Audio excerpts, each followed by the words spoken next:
Black Star Network is here. Hold no punches! I'm real revolutionary right now. Support this man, Black Media. He makes sure that our stories are told. Thank you for being the voice of Black America, Roland. Stay black. I love y'all. All momentum we have now, we have to keep this going. The video looks phenomenal. See, this difference between Black Star Network and Black-owned media and something like CNN. You can't be Black-owned media and be scared. It's time to be smart. Bring your eyeballs home. You dig?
What's up? Today is Wednesday, May 17, 2023. Coming up, a Roland Martin Unfiltered, streaming live on the Black Star Network. All of a sudden, Fox News is going crazy over Biden speaks about white supremacy. I'm going to explain to you why all of a sudden this is a huge problem for them. We'll talk with folks with Media Matters, with Southern Poverty Law Center, expert in the area of white supremacy. Why Biden's focus is scaring white conservatives to death. Also on the show, Congresswoman Jasmine Crockett had a whole lot to say to the GOP in yesterday's hearing where they attacked Washington, D.C. for a variety of issues. Plus, it's Tech Talk.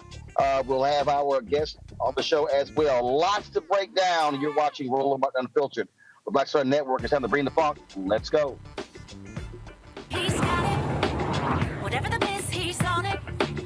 Whatever it is, he's got the scoop, the fact, the find. And when it breaks, he's right on time. And it's rolling. Best believe he's knowing. Putting it down from sports to news to politics. With entertainment just for kicks, he's rolling. It's on Go Roll.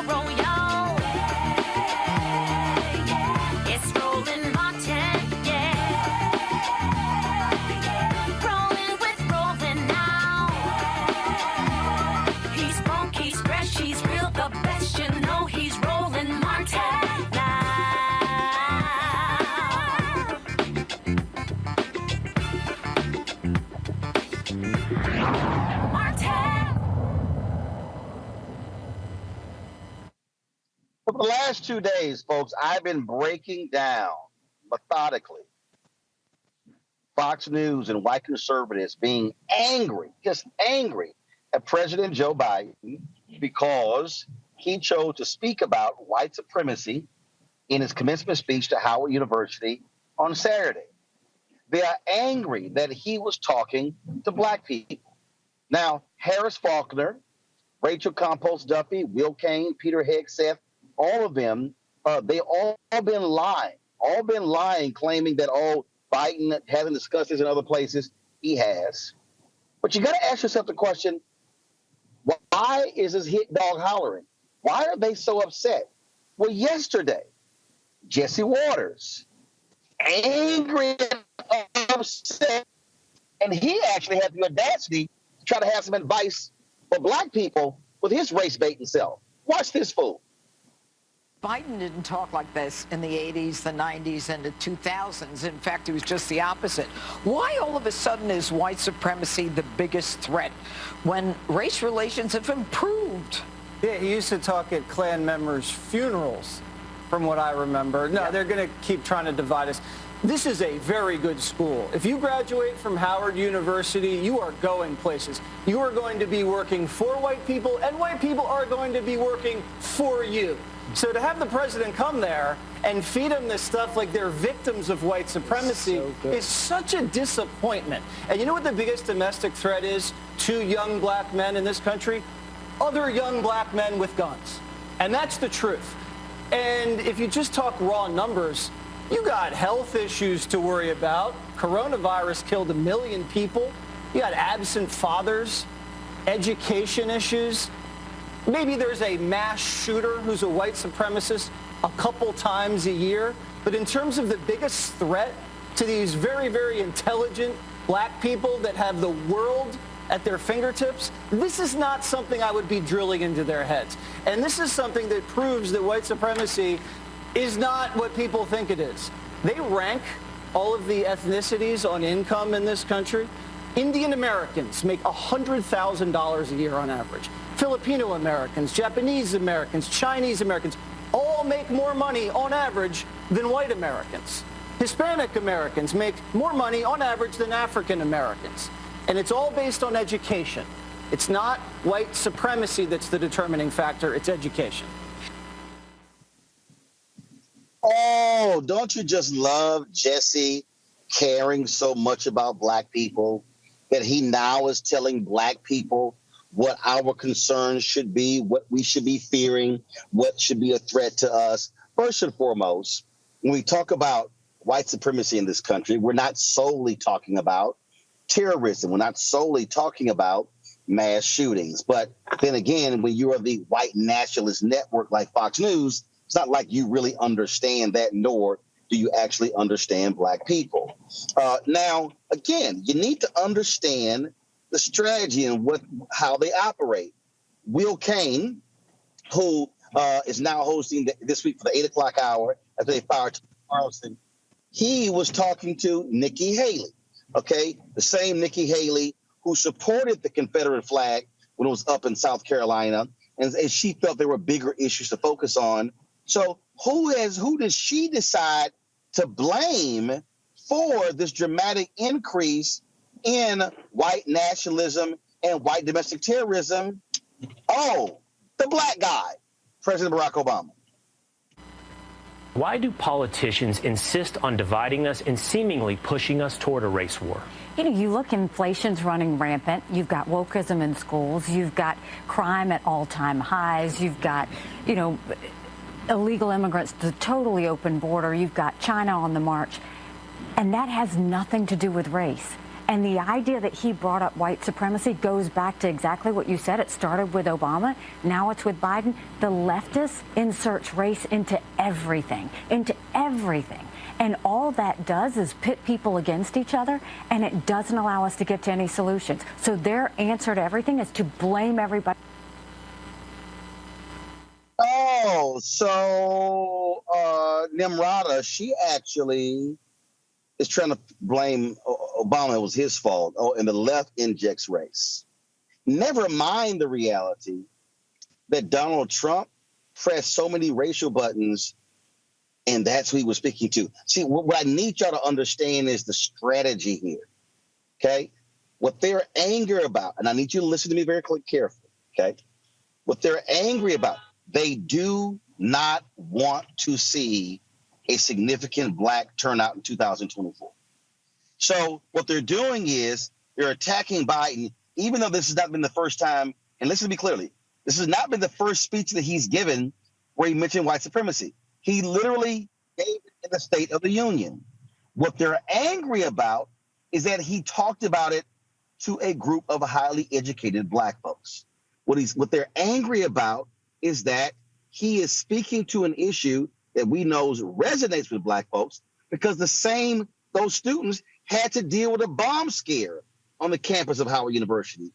Yesterday, Jackson State, bomb scare. Today, Prairie View A&M University evacuated because of a bomb scare.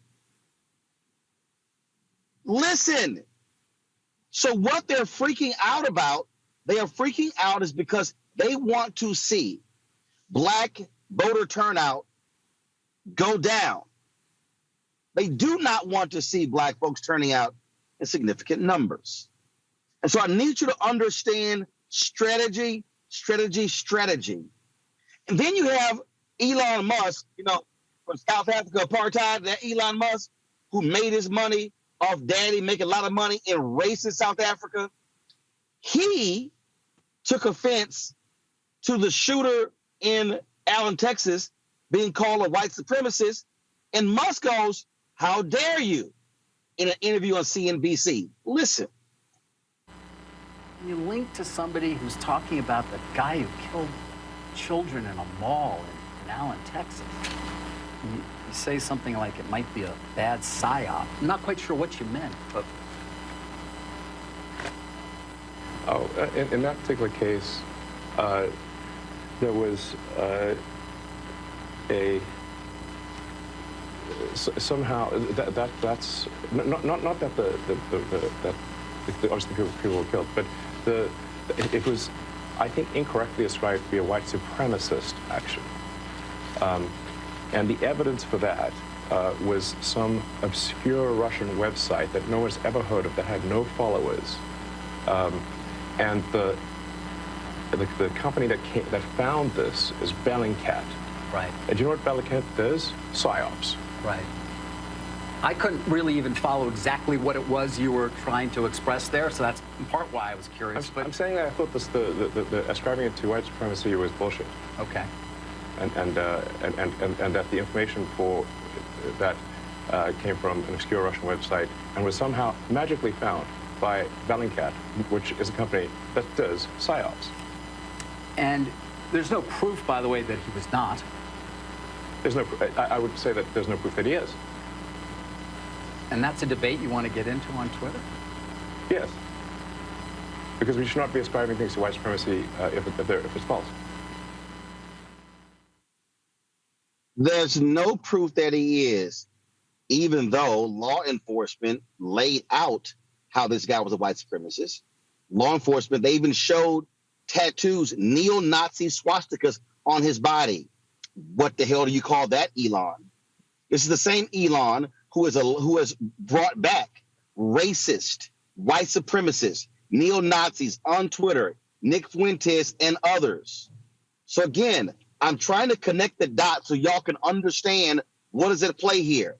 Why is Fox News and white conservatives so angry because President Biden has been calling out white supremacists? Because that is the base of the Republican Party. What you are seeing, the racial attacks, what you're seeing of the Nikki Haley's of the world, trying to blame woke, trying to blame leftists, trying to blame progressives for the attacks on critical race theory, on diversity, equity, inclusion. No, that's all the GOP. I need y'all to understand what the game is.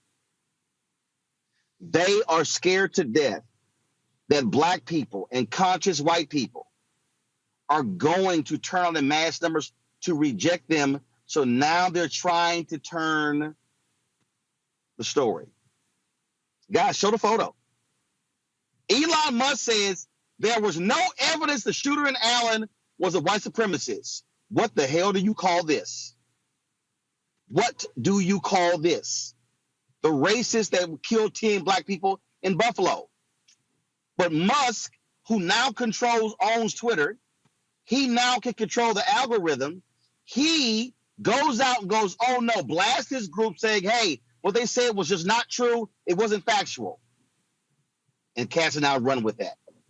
We come back. I'm going to talk to one of the leaders of Media Matters to further explain to you and talk with someone of the SPLC, Southern Poverty Law Center. They've been tracking hate groups for years. You need to understand what is at play and why they are doing this. You're watching Roland Martin Unfiltered, the Black Star Network. Hatred on the streets, a horrific scene, a white nationalist rally that descended into deadly violence. White people are losing their damn minds. As an angry pro-Trump mob storms the U.S. Capitol, we've seen shooting. We're about to see the rise of what I call white minority resistance. We have seen white folks in this country who simply cannot tolerate black folks voting. I think what we're seeing is the inevitable result of violent denial. This is part of American history. Every time that people of color have made progress, whether real or symbolic, there has been what Carol Anderson at Emory University calls white rage as a backlash. This is the rise of the Proud Boys and the Boogaloo Boys. America, there's going to be more of this. Here's all the Proud Boys, guys. This country is getting increasingly racist in its behaviors and its attitudes because of the fear of white people. The fear that they're taking our jobs, they're taking our resources, they're taking our women. This is white fear.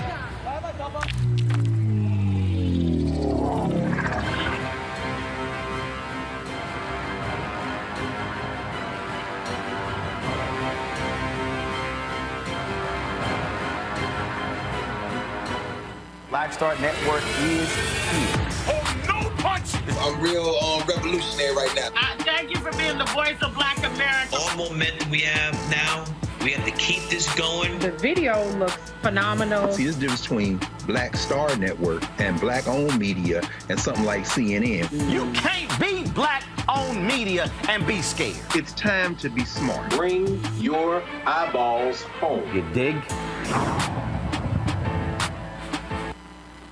My name is Charlie Wilson. Hi, I'm Sally Whitfield. And I'm Dodger Whitfield. Hey everybody, this is your man Fred Hammond, and you're watching Roland Martin, my man, Unfiltered.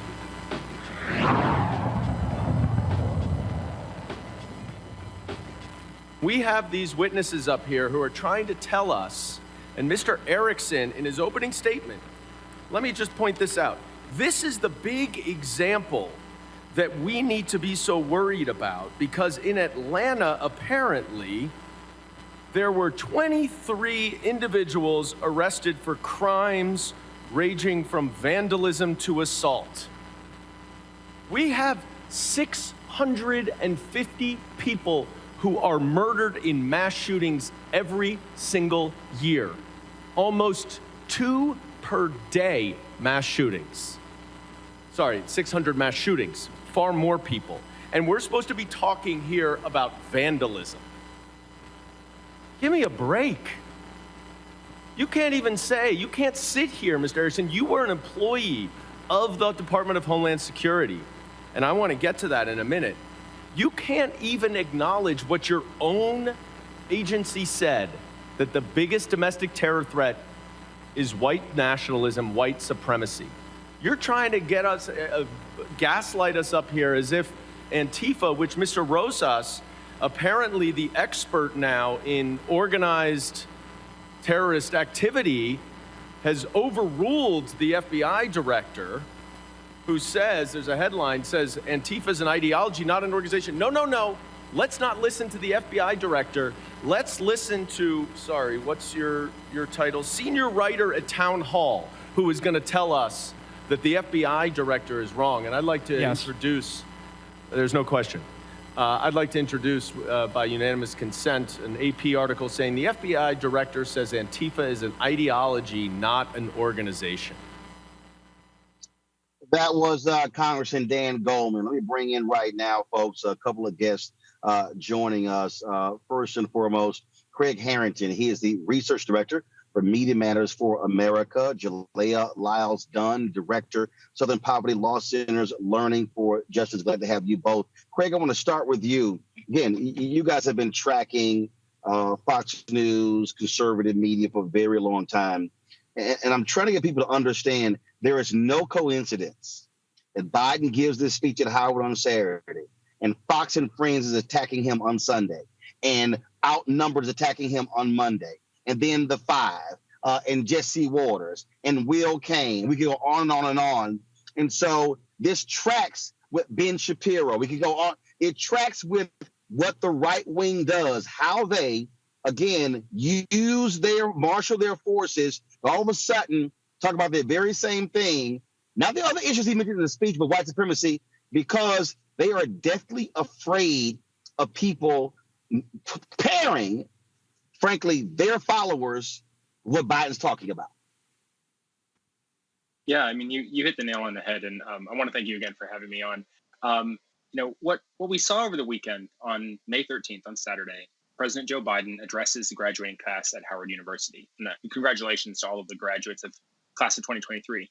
It's hard to believe how long ago it was. I was graduating from college myself. But during his remarks, it was typical sort of like aspirational commencement fare. He spoke about a specific domestic threat to stability and security. And the ironic thing is, so many of the right-wing media persona and so many of the Republican elected officials who are empowered and emboldened by that echo chamber, they're accusing Biden of exaggerating the threat by dramatically themselves exaggerating what he said. What he said is that white supremacy is the single most dangerous domestic terror threat in our homeland. Full stop. That is absolutely true. That's been demonstrated by the Department of Homeland Security. That's been demonstrated by the Department of Justice. That's been demonstrated independently by the FBI. And that's been demonstrated by leadership of those agencies during the Obama administration, during the Trump administration, and during the Biden administration. There is no political persuasion to this. This is simply the leading law enforcement and counterterror experts in our government acknowledging that the biggest threat from a domestic terrorism perspective is the growing, burgeoning, latent white supremacist movement in the United States. And what we saw from the right-wing media echo chamber in response to Biden's, frankly, innocuous statement of a simple fact is a rush to exaggerate it, and a rush not just to defend the honor of white supremacy against this accusation from the Biden administration, but also an attempt to make him seem like he was being hysterical when it's actually them who are driving the hysterics and who are dramatically exaggerating what was otherwise a very simple statement from the president, pointing to a group of individuals who understand white supremacy innately, who have been the target of it. You pointed out, like, this is a campus that has received multiple physical threats, serious and significant threats against its personnel and against its student body. He doesn't need to tell them this statement of facts. They know these things, and they know them innately if they weren't learning that there in that room.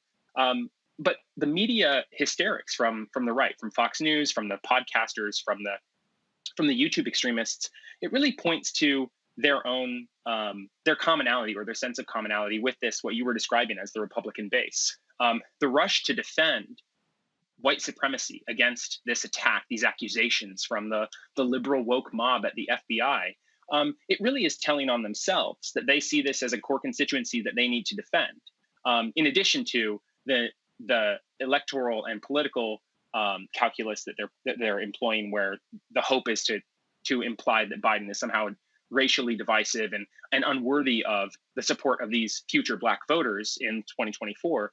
We're also seeing the same rallying effect where they're kind of trying to defend their own voting base against these accusations. It's interesting to see how many people, when they hear white supremacy being lamented, they feel that innately. They feel like it's a personal attack to themselves, and rather than reflecting on how they feel so personally connected to white supremacy, they instead deny that it's something that even exists. So, Jalea, what I find to be interesting, Senator Tommy Tuberville, truly one of the dumbest members of Congress, when he criticized, when he talked about the military trying to root out white nationalism, he goes, well, my problem is, he said, when I hear white supremacists, they're talking about MAGA. Hit dog hollering. And so what we're actually hearing the fact that they are responding so viciously. Really, what they're responding to is he's talking about you. And that's why they're ticked off. I think you're right there. The big lie, I hate to use that term again, but the big cover up, let's use that, is to say that white supremacists are a certain group or a certain way, or is this look and it looks this way, and we're only seeing this what isn't real. It's real. People live this. It's injustice. It is oppression. It's how systems interlock to make one population higher and higher in a higher level or higher importance than other populations. We know non-white populations, Black and brown communities are at the bottom when it comes to white supremacy. So that's what they want to present. They say we're teaching that in schools. We're not teaching that. It is how people live. It's how we are showing up in life. This is how your systems have put people on the margins. They have pushed people out from voting. They have disenfranchised populations. It is all that in play. It is interlocking systems of oppression. It is injustice. It's all of that. It is so complex because our system of this country has intertwined white supremacy in a way where it goes throughout in every system, whether it's education, whether it's the voting system, whether it is the prison system, it is every system across our country. It is our electoral system, is everything. White supremacy shows its head. And so to now pretend like it is one thing, it's not another thing. It is America. It is how we built this country. Until we come to truth about what this country and how this country was built, and be honest about the race consciousness and grapple about what we're dealing with and then find reconciliation around it, we're going to always have this conversation. We're going to always have this argument. We're going to always have one side saying, this is what really is happening, and sounding crazy as they did in those videos. And as you said, other senators who want to uplift this type of nonsense. But it's two different stories, and no one is agreeing on the real story. There is a real story at play that really happened in this country that really is built on the system of white supremacy, on the legacy of white supremacy, and we're still trying to dismantle it. Those HBCUs were put in place so that young Black folk right out of college could come right out of being enslaved, and from the legacy of enslaved descendants can come into a school and understand they were meant to be here, that they are great, that they are special, and that white supremacy is real. So the fact that you even question that a historically Black college or university should not believe that is defying everything they were built on. They were built to know that was true, and they were built to know that their job was to show up despite and dismantle that system that tells them that they are less than, but they are greater than, they are better than, and they can run this country and lead this country from their greatness. I am a graduate of HBCU, so that's why I want to stand in that space too, where I was taught that.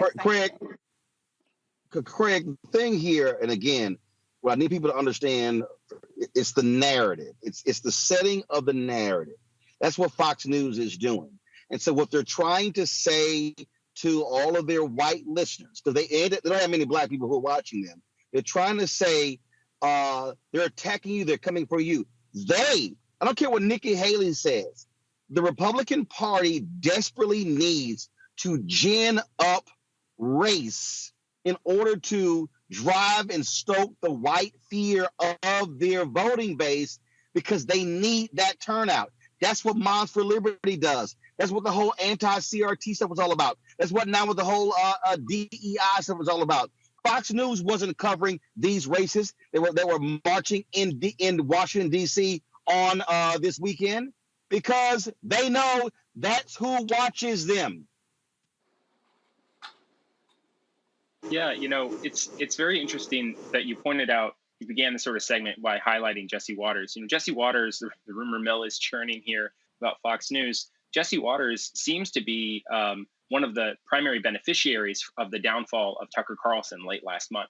Tucker Carlson ran what we had derisively coined as the white power hour on Fox News in that 8 p.m. time slot. He was the most divisive. He was the most outrageous and probably the best performer of white supremacy and this sort of treating racism as something that is an accusation against white people as opposed to a problem in our society that ought to be handled systemically.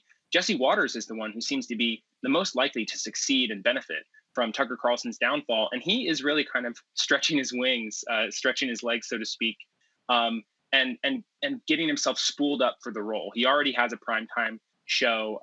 But he has been using this launching pad from The Five, this talk show that is one of their most popular programs, into his primetime segments, where he is really, really leaning into this rhetoric. This seems like it's going to become his hobby horse, and it's his area that he can own and he can drive, and he can gain more viewers. He can sort of succeed Tucker Carlson as the intellectual leader of Fox News. And that's really scary, because not only is Jesse Waters like himself quite mediocre and terrible, and someone who espouses truly horrible viewpoints, but he's someone who is absolutely an opportunist and who's willing to reach for whatever is available to him to chase down the next brass ring and to climb the rungs of power at Fox News. And it's very likely that he'll be the successor, intellectually and otherwise, of Tucker Carlson in that sort of like primary white supremacist role. And it's important to think here, Fox News isn't a news outlet. They're not a media organization. They are a political apparatus. They're not the communications arm of the Republican Party. They're the party. And Tucker Carlson ran the party in 2022, kind of ran it into the ground. Then he cost his boss $800 million, so they threw him out. But if Jesse Waters is the guy who's going to be steering the ship in 2024, he's not the brightest bulb in the bunch, so he might drive them into the rocks or into a brick wall the same way Carlson did. But the road to that end is going to be very scary, because there's really no third rail for him. He will touch anything. He will say anything. If it gets in those viewers and it gets in the numbers. Indeed. Craig, with me, man, we appreciate it. Thanks a bunch. Jalea, I appreciate you joining us, Craig. Jalea, I got about 1 minute left in the segment. I want to give you the final comment.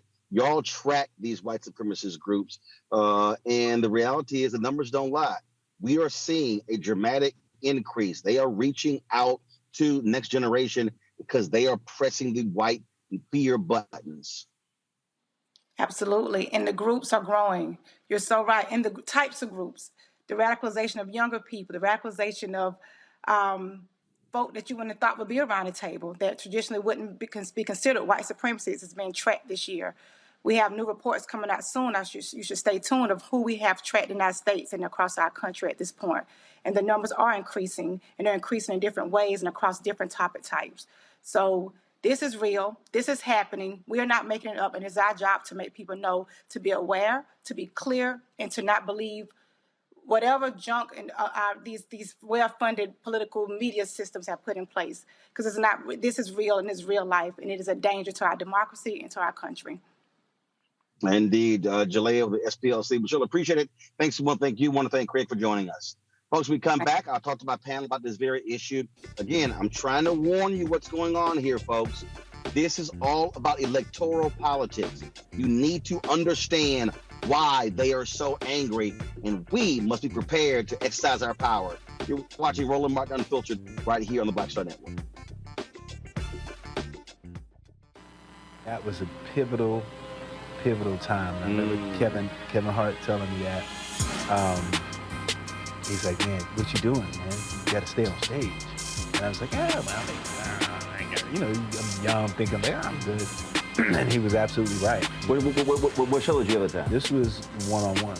Got it. During that time. So you're doing one-on-one, going great, you making money, you like... I'm like, I don't need to leave. I don't need to leave from, Wednesday, Thursday to Sunday. I didn't want to do that. It was just like, I'm going to stay here. Or I didn't want to finish work Friday, fly out, go do a gig Saturday, Sunday. I was like, I don't have to do that. And I lost a little bit of that hunger that I had in New York. I would hit all the clubs and run around. Sometimes me and Chappelle or me and this one or that one, we'd go to the Comedy Cellar at 1 in the morning. And, that was our life. And we loved it. You do 2 shows in Manhattan, go to Brooklyn, leave Brooklyn, go to Queens, go to Jersey. And I got complacent. I was like, I got this money, I'm good. I don't need to go. I don't need to go chase that, because that money wasn't at the same level that I was making. But what I was missing was that training. Yes. Was that. And it wasn't the money. It was the money. It was that's what I needed.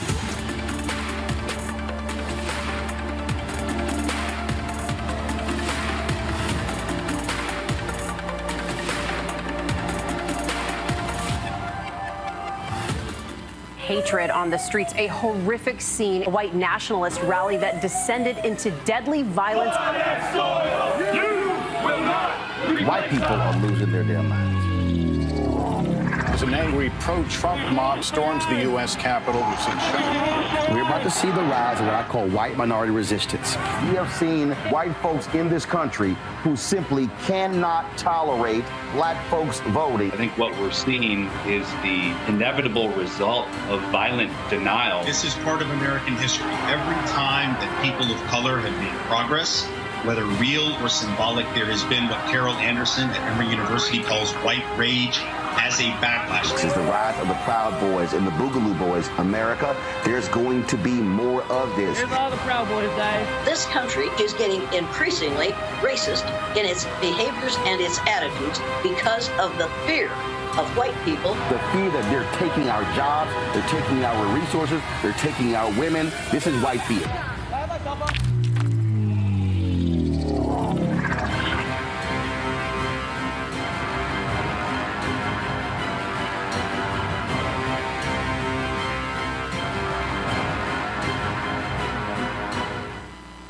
When you talk about blackness and what happens in black culture, we're about covering these things that matter to us, speaking to our issues and concerns. This is a genuine people-powered movement. There's a lot of stuff that we're not getting. You get it, and you spread the word. We wish to plead our own cause.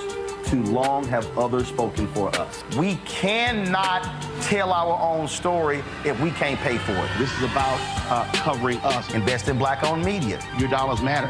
We don't have to keep asking them to cover our stuff. So please support us in what we do, folks.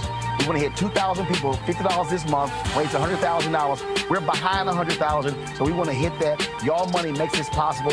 Check some money orders. Go to P.O. Box 57196, Washington, D.C. 20037-0196. The Cash App is $RM Unfiltered. PayPal is R Martin Unfiltered. Venmo is RM Unfiltered. Zelle is Roland at RolandSMartin.com. Hey, I'm Donnie Simpson. Hi, I'm Eric Nolan. I'm Shantae Moore. Hi, my name is Latoya Luckett, and you're watching Roland Martin Unfiltered.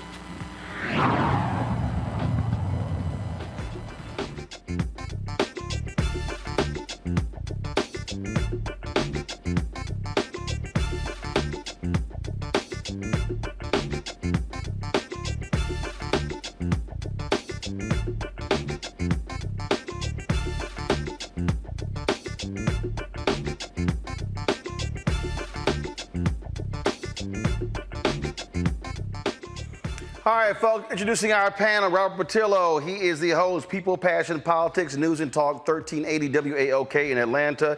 Joe Richardson, civil rights attorney out of Los Angeles as well. Glad to have both of you here. Rebecca Carruthers also joins us. She, of course, based here out of D.C. And, of course, one of our fair elections experts. She's VP for the Fair Elections Center. All right, so Robert, I want to start with you. So again, I'm always looking at connecting the dots. I'm always looking at how these things are all interrelated and how these things move. And when you see the right wing all of a sudden start saying the exact same stuff, it's as if a massive memo went out. It was called like red alert, everybody, all hands on deck. Attack Biden and white supremacy. Oh, that's not as if what's happened. That's what happened. I got the email. I'm still on a couple of their email lists. And that's exactly what went out, because they see this as an opportunity, because what they believe is that white America is so afraid of anything that involves doing anything for black people that this is a political win for them. Tommy Tuberville wouldn't come out and say that he supports white nationalists if they had not already had a meeting and a polling showing that white Americans very much support that conceptualization. You will not see this kind of circling of hands around individuals and pushing forward this, things that used to be taboo in American society as now being mainstream in Republican politics. Republicans used to at least lie. about being against diversity, equity, and inclusion. Now they pass laws about being against diversity, equity, and inclusion. Imagine a governor 10 years ago or 20 years ago coming out like DeSantis did this week and saying, I want to stop diversity in college education in my state. They would have roundly been run out of American politics, but today, because they've tribalized white politics so much, now that is a benefit to them. So this is not some kind of error. This is a planned electoral strategy that they believe helps them. And I want to key in on what the interview with Elon Musk was about. Because Elon Musk, we treat him as if he's just your normal, crazed billionaire. But in reality, he is the world's largest welfare queen.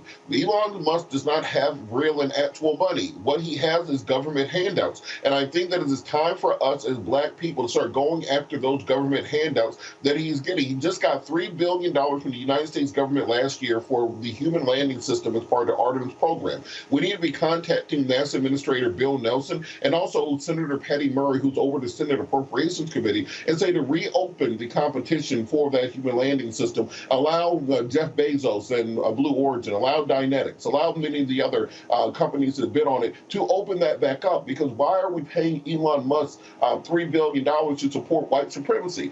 In addition to that, we have many U.S. Space Force payloads that are on the Falcon 9 rocket. Those can be done by Aerojet Rocketdyne. They can be done by many other launch providers instead of the United States government paying Elon Musk hundreds of millions of dollars every month to put their apparatuses into space. So we really want to do something about the spread of white supremacy. Elon Musk in that interview said, well, I don't care if I lose money. Let's see it. Let's find out, because we should not be using American tax dollars to support white supremacy. So we got to put our foot down when it comes to people like Elon Musk. Rebecca, the point Robert makes there, they now know Donald Trump has allowed them to openly embrace white nationalism. You literally have white supremacists who are in Congress. When you listen to Marjorie Taylor Greene, white supremacist. When you listen to Lauren Boebert, white supremacist. Paul Gosar, Andy Biggs. Gosar spoke at the conference of white nationalist Nick Fuentes and has staff members who are on his staff right now. A new report came out that is aligned with him. These are simple facts. The Republican Party knows white nationalists, those are their voters, and they want no one attacking them. Roland, this is about power, and it's about money as well. Because Fox News and some of the other platforms that participated in this coordinated effort to fight back against President Biden calling out white supremacy as one of the greatest threats to America, they all make money off of peddling white supremacy.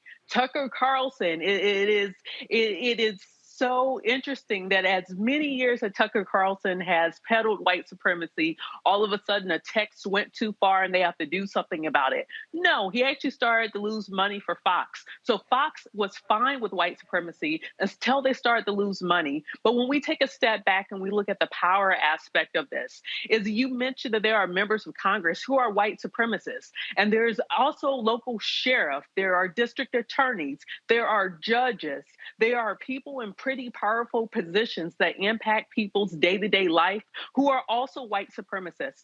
Their base, their political power has been built based upon white supremacy. And what's also important to note here, it was very divisive for some of these platforms over the last couple of days to point to Asian Americans as if Asian Americans are model minorities and saying, oh, well, if whiteness is America is so bad, then why are Asian Americans on average making more money than white people? You know what? This is very disingenuous. I bet if they actually allow for critical race theory to actually be taught, they would actually understand what exactly is white supremacy instead of throwing out this really stupid response and rhetoric. Joe, the reason I have focused on this now for the third consecutive day is because I need Black folks who are watching and listening to understand they want Black people in 2024 to do what many of us did in 2016. Donald Trump thanked Black people for not voting.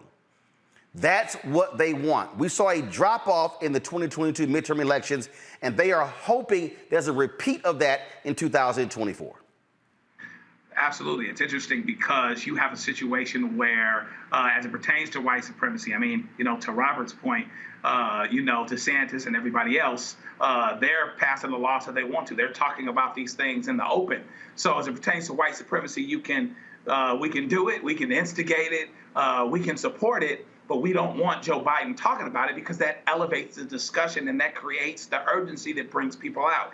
Even though they are trying to grow their base and trying to grow the number of people that would vote their way by stoking certain fears that are very evident. It's actually an old playbook. It's a little bit more out front now, but it's an old playbook.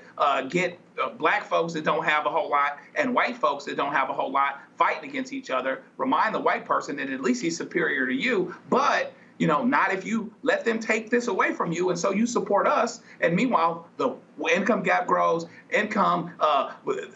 those that have and have not grows, and hopefully, it's a two-step plan. Draw out more of their voters, but Republicans tend to lose high turnout elections. You've still got to suppress. You still got to keep people from voting. Republicans aren't trying to go get black people's votes anymore, if they ever were. What they're trying to do is keep them home by hook and by crook. You either get rid of the urgency, which Biden goes against by talking about what he's talking about and elevating the discussion, particularly with people that are educated, or you suppress them so that they can't vote, so that millions of them are disfranchised. And so elections that are decided by the smallest margins, you end up winning instead of losing. And so, that's the whole point, is to, by hook and by crook, win these elections, keep people from voting, either through a lack of excitement, a lack of urgency, or a lack of ability through the laws that you pass, and at the same time, draw out your voters so that you can continue to get across. Hold tight 1 second. I'm going to go to the break. We're going to pick up more as we come back. And I'm going to also show you again, that story about Paul Gosar, the congressman from Arizona, staff members having ties to white supremacists. How you had individuals who were running in the midterms who wanted to be governor and Secretary of State and Attorney General who are aligned with white supremacists, openly avowed white supremacists. I'm telling y'all, this ain't no joke. Don't sit here and play games here. These people absolutely want to hold power, and they are afraid of being called out. You're watching Roland Martin Unfiltered on the Black Star Network. YouTube folks, hit that like button. Also, download the Black Star Network app, Apple phone, Android phone, Apple TV, Android TV, Roku, Amazon Fire TV, Xbox One, Samsung Smart TV. Also, join our Bring the Funk fan club. Your dollars make it possible for us to do what we do. Check in money orders. Go to P.O. Box 57196, Washington, D.C. 20037-0196. Cash App, $RM Unfiltered. PayPal is R Martin Unfiltered. Venmo is RM Unfiltered. Zelle is Roland at RolandSMartin.com. Roland at RolandMartinUnfiltered.com. We'll be right back. On the next A Balanced Life with me, Dr. Jackie, we're talking about leveling up, or to put it another way, living your very best life. How to take a bold step forward that'll rock your world. Leveling up is different for everybody. I think we fall into this trap, which often gets us stuck because we're looking at someone else's level up journey, what leveling up means to them. For some, it might be a business venture. For some, it might be a relationship situation, but it's different for everybody. It's all a part of A Balanced Life. That's next on Black Star Network. Next on the Black Table with me, Greg Carr. We look at one of the most influential and prominent Black Americans of the 20th century. His work literally changed the world. Among other things, he played a major role in creating the United Nations. He was the first African American and first person of color to win the Nobel Peace Prize. And yet today, he is hardly a household name. We're talking, of course, about Ralph J. Bunche. A new book refers to him as the absolutely indispensable man. His lifelong interest and passion in racial justice, specifically in the form of colonialism. And he saw his work as an activist and advocate for the Black community here in the United States as just the other side of the coin of his work trying to roll back European empire in Africa. Author Cal Rostiala will join us to share his incredible story.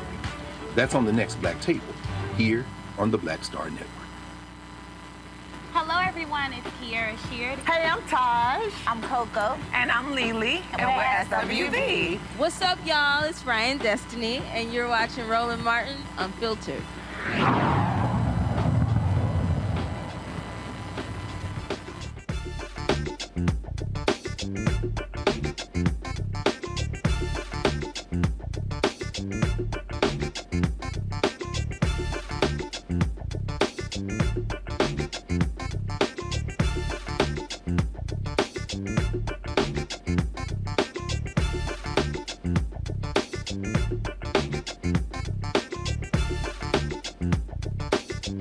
All right, folks, welcome back. Roland Martin Unfiltered. Is interesting, Robert, these hearings, and you see how now they want to reframe it. And I love the whole deal. Oh, black people, you should be really more concerned about this and this and this. I love how they always want to deflect and tell us what the hell we should be focused on and what we should be more concerned about. Well, you know, it's funny. What I thought of was the last time I had a conservative on, my first question was, well, what is the conservative agenda for black people? And their answer is, well, you shouldn't need a conservative agenda for black people. So they don't want to actually have an agenda that benefits the black community. They want to continue to uphold and support white supremacy. But then when you have somebody like Joe Biden talking about the issue, because let's not pretend Joe Biden has been, you know, the end-all be-all for black folks when it comes to things such as criminal justice reform, when it comes to issues on police reform, when it comes to many things that they put in the agenda in 2020 that we thought we would have right now, but at least he's willing to speak to the issue. And in the last several weeks, we've seen many things the Republicans were counting on to kind of bring Biden down not work. People don't really care that much about Title 42 ending. People don't really care that much about the Durham report. The economy is going great. The 3.4% unemployment rate. You're looking at gas prices that are $1 lower today than they were a year ago. And because of that, they have to find new things to try to run on without actually having any policy. So their entire campaign strategy for 2024, they're showing you right now, it is going to be stoking the racial fears of white people. They're trying to scare the hell out of white people enough that they can bring Trump back into office. And it's our duty, our job, to make sure that doesn't work. I mean, Rebecca, this is why I wrote this. I mean, and it's amazing. All of these mainstream media folk don't want to have a brother on talk about it. And I'm sitting here going, don't y'all see what's going on? This is playing out in front of your face. But again, the problem with white mainstream media, which I wrote about in the book, White Fear, they are part of the problem. Those executives, those producers, they don't like the fact that this is also talking about them, even some of them who are progressive, so-called. Well, you know what's really interesting here? It's not good enough to speak out against white supremacy. If you're not actively anti-racist, you are a problem in America. You are a part of the problem, whether you are Black, whether you are white, whether you are Hispanic. You have to be actively anti-racist. And so what's really interesting when you think about how important communications and media is in a country, if we're trying to invade a country, one of the first things we do is try to take out the communications. If you're trying to control a country, the first thing you do is you take on and you run communications, i.e. you run media. So if you are committed to white supremacy in this country, then the number one way that you're going to show that commitment and push forward white supremacy is through media, through communications, because that's how you talk to the masses. So what we see here is that there are folks within mainstream media who have a vested interest in white supremacy because it's how they get their views, it's how they get their power, it's how they make their money. Is one reason why we see a particular network that decided to do a unfettered town hall with Donald J. Trump, who we know to be a white supremacist, without actually asking the follow-up questions or even framing the town hall in a way that would actually hold him accountable for many of his misdeeds while he was in office and the misdeeds since he's been out of office. So there's too much money and too much power to be had in white supremacy. And that's the reason why we don't see mainstream media and we don't see even the mainstream Americans holding those who are actively peddling white supremacy and holding those folks accountable. You know, Joe, again, what Robert said, and why we're laying this thing out to every black person. And look, there are people who watch us who are not black. There are people who watch us who are white, who are Latino, and they need to understand the Republican Party. We have seen this since 2016. They are the party of white America. Yeah, you got some black people. Yeah, you got some Latinos, but they are about appealing to white people. And this is about fear. It's about getting them afraid. They're taking, look, as an ad we have, they're taking your jobs. They're coming for our women. They're coming for everything. They're coming for our culture, our way of life. That's what they're all about. And so this here, by attacking Biden for calling out, and again, this ain't Biden just going, well, what the hell, I can talk about it. You literally have law enforcement, intelligence folks in the United States that are saying white domestic terrorism is the #1 homegrown threat. But their whole deal is, how dare you, because they are the ones who are out campaigning for Donald Trump, for DeSantis, for the Republican Party across the country, north, south, east, and west. How dare you talk about what's true? How dare you actually accept the suggestion that the laws that you're trying to pass or things that you're trying to do, who you've elected and supported for president, actually suggest that you are connected to, if not a white supremacist yourself, then connected to white supremacy and an acknowledged beneficiary of white supremacy. So how dare you treat things as they really are and call it like you really see it? And again, to the point that was made earlier, you know, Joe Biden ain't always been, you know, on the front of every bastion of liberalism. You know, he's nobody's far left, guys. Matter of fact, the progressives will tell you that and remind you that. But he gets it wrong and has gotten it wrong all the time on things like that. Probably had backroom conversations with him. And now here he is talking about white supremacy being the greatest domestic threat.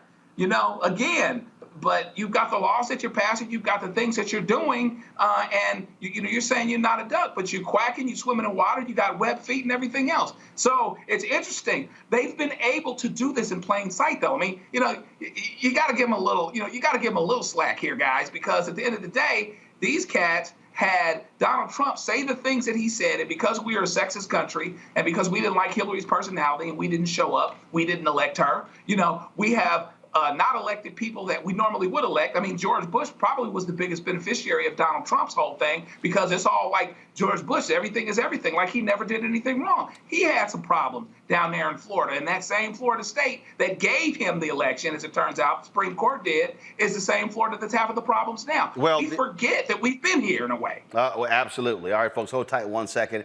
Got to go to a break. We'll be back on Roland Martin Unfiltered on the Black Star Network. Yo, let me shout out Janelle Rawlings, my man. He sent his candles. We always burn them, his 100% organic soy wax candles. And yeah, you know, he had to say, I smell rich, you know, with his little slogan. But appreciate it, Janelle. Thanks a bunch, my brother. Y'all, we'll be right back on Roland Martin Unfiltered on the Black Star Network.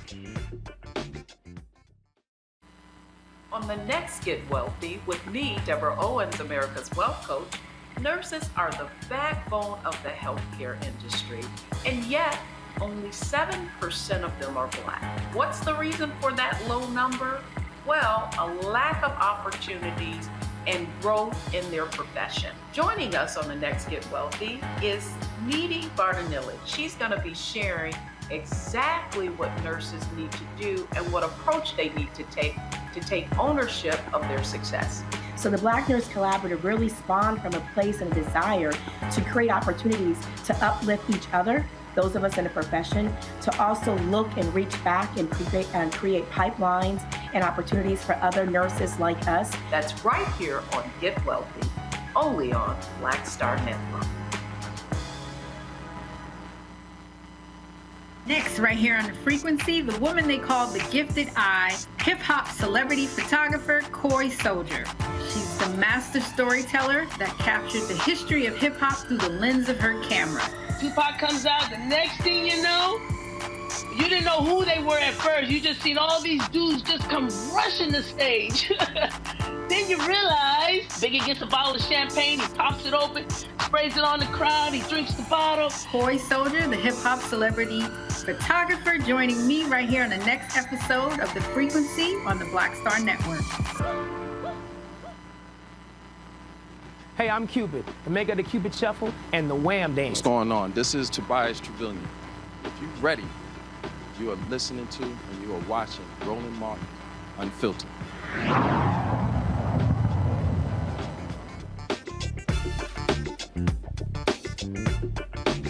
All right, so the GOP in their whole crime, they've been attacking Washington, D.C., attacking Muriel Bowser, saying they don't know what the hell they're doing.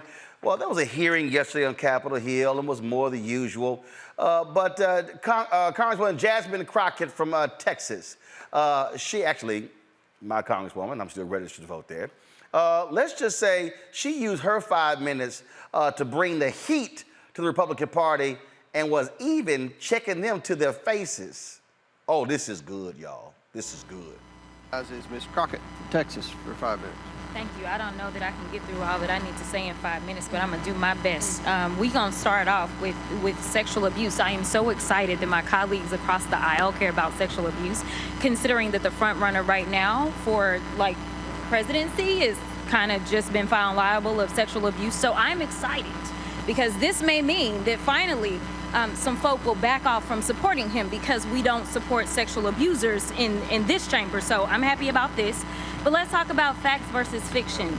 My Republican colleagues want to talk about being tough on crime and keeping criminals off the streets. And so we've talked about, let's talk about what is criminal. We've got members of Congress elected in other states, other cities, trying to subvert democracy and the will of the people of D.C. by dictating that the city act in a way the Republicans want because they think they know what's best. Republicans want to subvert the people's power, and it's not just for D.C., it's all over. We see this in states like Texas and North Carolina with gerrymandering. In fact, we still have members here who still think that Trump won in 2020. Republicans want to talk about crime and violence, but they don't want to admit their role in this crisis. The fact is that they still allow assault weapons in the hands of radical right extremists, which have forced families visiting a mall in my state of Texas to leave a mall with nothing more than trauma, hurt, and despair as a neo-Nazi terrorized them. And yet, what did they have in their hand? Another AR-15. But we don't want to have a conversation about that. So if we're going to talk about crime and the reasons for the increase in them, we've got to talk about these root causes. Number one, the fact that we have elected legislators that won't do their job and protect people by keeping these weapons off the streets. That's number one. Number two, we are still reeling from a financial crisis. And guess what? They don't want to make it better. I'm sure they all campaigned and said, oh, we're going to help out the economy post-COVID. But right now, we are on a cliff over the debt ceiling. The debt ceiling that was raised 3 times under Trump, and 25% of this credit card bill that they don't want to pay was accrued under Trump, and he only had 1 term. And hopefully he won't have no more. Nevertheless, I digress. Let me move on. So let's also talk about the fact that just recently, I think it was yesterday or 2 days ago, we received reports that there is a staff member who's working for a Republican on this committee who has ties with and supports a white nationalist who has proclaimed himself to be just like Hitler.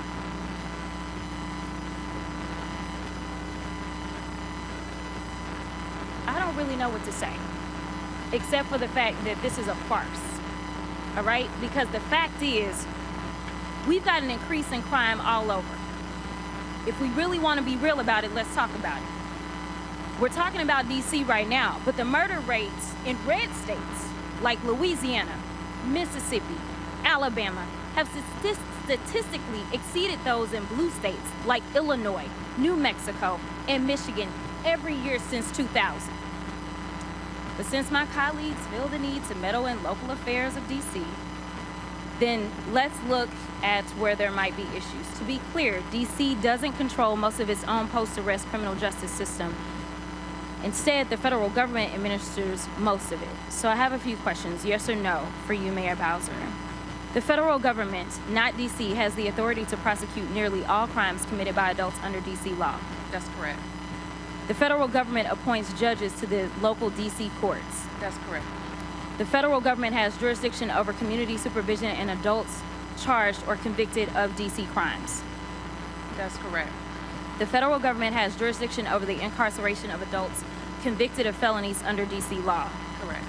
Lastly, Mayor Bowser, isn't the federal government responsible for parole and supervised release of people convicted of felonies under DC law? Yes. Thank you. The fact is, my Republican colleagues want to talk about keeping DC streets crime-free. They can't even keep the halls of Congress crime-free, because we gonna talk about this, because I got 24 seconds. My freshman colleague has just been indicted on 13 counts, 13 felony counts, right? But have they exhibited any courage to say, you know what, we will disallow this in our body. We will make sure that we expel this individual. They have not. So what I don't want to hear is that they care about crime, because if they did, they would start by cleaning up our own house and mind our own business instead of coming after DC. So thank you so much for your time. Thank you, Congresswoman. Ooh, Rebecca, she was lit. You love to see it. You know, what she said was very important, because I don't think most Americans understand that under home rule, or the lack of home rule, DC basically, their hands are tied in what they can and cannot do when it comes to responding to criminal activity and criminal arrest and criminal threats in the capital city. But not only that, DC actually got together, worked with a lot of community activists, advocates, as well as criminal justice reform experts to actually revise the DC criminal code. And they came up with something that ended up being a great product. But instead, we see that Congress is interfering with DC's right to determine its own destiny, its right to determine how best to deal with crime within its borders. Instead, you see hypocrisy of the current Congress, who isn't paying attention, like Jasmine Crockett said, to what's happening within Congress. You literally have people who are indicted in this Congress, but this Congress isn't doing anything. I think it's time for Speaker McCarthy to let us know, are you pro-crime or are you anti-crime? They keep asking Democrats who are running for office in cities across the country if they're going to be hard on crime or soft on crime. I think it's time to ask Speaker McCarthy, are you going to be hard on crime or are you going to be soft on crime? It was just hilarious just watching these nutcases, Joe, just drawing on and on and on. And when Representative Crockett lays it out, they're trying to blame D.C. for something the federal government has control over. And guess what? They run government. Yeah, I mean, it's interesting. Perhaps prophetically, in other parts of the country where there's a lot of black majority rule, potentially, the state is now changing things where they can come in and governor appointed folks can take over for judges, can remove DAs, et cetera, et cetera, et cetera. But the fact of the matter is, in D.C., they already have that control. They actually already get to sign off and have final say on much of what goes on in D.C. And so here comes D.C. with a plan that lends toward responsible self-determination, which is what they've been looking for a long, long time. And really, they reject it out of hand just because they can. So, so how are they not responsible, though, if they're the ones that have the last say? So D.C. created its own problems, but D.C. doesn't actually get to enforce and bring about its own rules. You can't have it both ways. And if you are anti-crime, if you are hard on crime or whatever else, start in your own body. You got some straight up thugs up in here walking up and down the hallways, and you won't kick them because you're concerned that you're going to lose a seat in Congress. So, you're going to have to figure out what it is that you're going to do and walk this walk that's related to this talk. Because at the end of the day, ultimately, D.C. is not in its own hands the way that it wants to be and desires to be. Why don't you let D.C. be in its own hands? And then once D.C. messes up, now you can start to make that a political thing and blame them. But if it's all laid at your feet and you're all ultimately responsible for it anyway, how are you pointing fingers at D.C. saying it's your fault, even though I'm in charge? And you know what? Robert? I mean, there are some dumb people, but there's no doubt in my mind that one of the absolute, undeniably dumbest people, now that Louis Gohmert is no longer in Congress, is this fool Clay Higgins from Louisiana. I mean, listen to this hick. You think Boebert and Marjorie Taylor Greene are dumb? I think he dumber. He like Tommy Tuberville level dumb. Listen to this. You've just testified regarding your specific role, your personal role in the days leading up to January 6th in the D.C. National Guard. Do you have counsel present, ma'am? No. Do you wish to amend your testimony in any way regarding what you stated today? I do not. Very well. Mayor Bowser, you are the mayor of Washington, D.C., correct? I am. And Washington, D.C. is the capital of the United States of America, correct? It is. The Capitol is the home of the entire seat of our government, the executive branch, the legislative branch, the judicial branch. The president is here, the vice president is here, 435 congressional offices, 100 Senate offices, the Supreme Court. All departments of the government are headquartered here. All agencies are headquartered here. In your knowledge, you're a very intelligent American. You have a clear understanding of history. In your knowledge, ma'am, is there any other municipality in these United States that has access to our seat of government as the citizens of Washington, D.C.? Actually, they all have more access because they have voting members of Congress and I'll two ask senators. you to restrict your answers to my question. So let's go there. Robert, they're like, let me remind you, no clapping allowed in hearings. Well, they were clapping because dumbass looked like a fool. Yeah, any first-year mock trial professor can tell you, when you're doing that type of quote-unquote cross-examination, don't ask open-ended questions and don't ask questions you don't know the answer to. You have to make sure you box them in so there's only one answer, which should be a yes or no answer. And he got, somebody out-lawyered him on the lawyering. I think he would end up very embarrassed. And this part of the issue that we have with Republicans right now, because as I mentioned earlier, you have the Durham report come out earlier this week or last week, talking about the issues with the FBI and using flimsy evidence to go after Trump. Okay, fine. And you have Republicans, people like Vivek, the guy running for president, can't pronounce his last name, some other members of Congress saying, we need to abolish the FBI. We need to abolish law enforcement. We have to abolish the Department of Justice. Well, if that is your view on law enforcement when it comes to somebody potentially abusing President Trump, well, what about the way law enforcement has been treating black folks in this country for the last 400 years? When we march and say that we need to do something about over-policing in America, they say that we're calling for defunding the police. But when Donald Trump literally says we need to abolish the FBI and federal law enforcement because they're coming after me for all my crimes, somehow that is backing the blue. That is being pro-law enforcement. These people don't think about things before they say them. They don't put any policy considerations into what they say. They don't care about hypocrisy or something stupid anymore. It's all about what plays well on conservative media, what makes a good soundbite for the next podcast you go on, what gets you on a television show, on a radio broadcast later on. And until we deal with this political situation of having these types of elected officials because of low black turnout, because we're not voting our population number to put these people out of office, we're going to continue having these situations with a menagerie of idiots running this country. Indeed. All right, y'all, going to a break. When we come back, more Roland Martin Unfiltered on the Black Star Network. Don't forget, YouTube, hit the like button. We should be way past 1,000 likes on the show.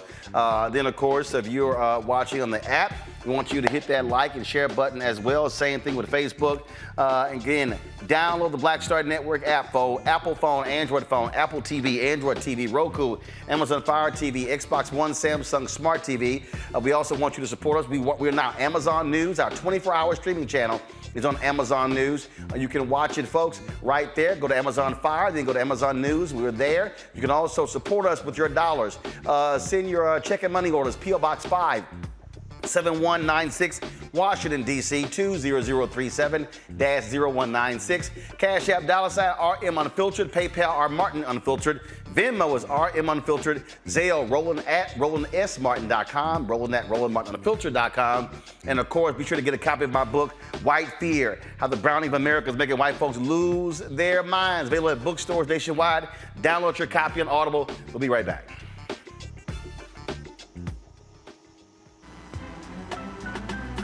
I'm Faraji Muhammad, live from LA. And this is The Culture. The Culture is a two-way conversation. You and me. We talk about the stories, politics, the good, the bad, and the downright ugly. So join our community every day at 3 p.m. Eastern and let your voice be heard. Hey, we're all in this together. So let's talk about it and see what kind of trouble we can get into. It's The Culture, weekdays at 3, only on the Black Star Network. When you talk about blackness and what happens in black culture, we're about covering these things that matter to us, speaking to our issues and concerns. This is a genuine people-powered movement. There's a lot of stuff that we're not getting. You get it, and you spread the word. We wish to plead our own cause. Too long have others spoken for us. We cannot tell our own story if we can't pay for it. This is about covering us. Invest in black-owned media. Your dollars matter. We don't have to keep asking them to cover our stuff. So please support us in what we do, folks. We want to hit 2,000 people, $50 this month, raise $100,000. We're behind $100,000, so we want to hit that. Y'all money makes this possible. Check some money orders. Go to P.O. Box 57196, Washington, D.C. 20037-0196. The Cash App is $RM Unfiltered. PayPal is R Martin Unfiltered. Venmo is RM Unfiltered. Zelle is Roland at RolandSMartin.com. Hi, I'm Gavin Houston. Hi, I'm Carl Payne. Hey, what's up, y'all? It's your boy Jacob Lattimore, and you're now watching Roland Martin right now.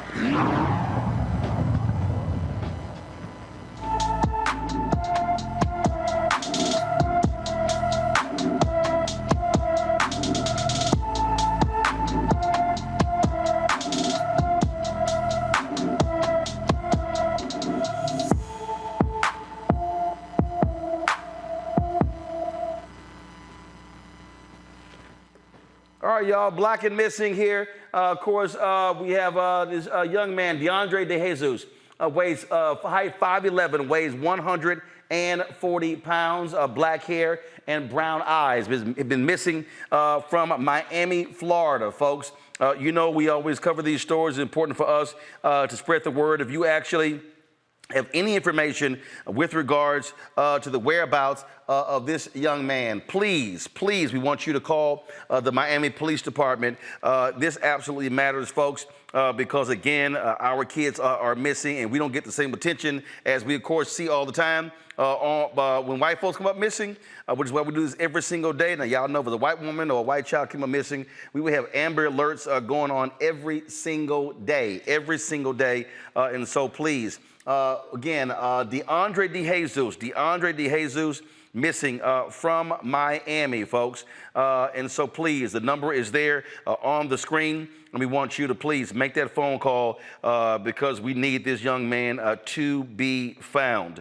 The number again is 305-247-1535, 305-247-1535. And so be sure to check that number out. Actually, I'm sorry. That's actually, giving a different number here.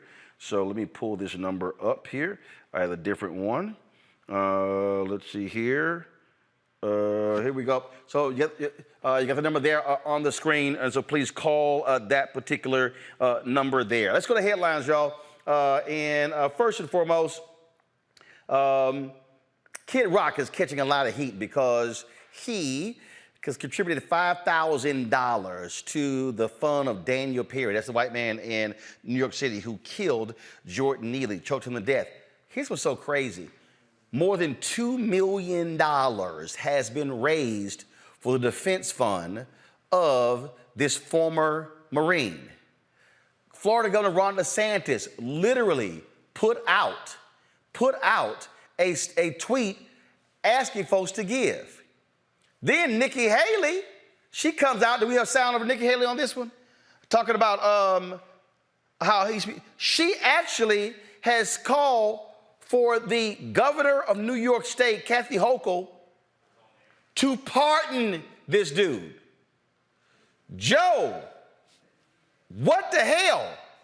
You got Texas Governor Greg Abbott being pushed by Tucker Carlson, and he says he's going to pardon the white man, the racist, who killed the white Black Lives Matter protester.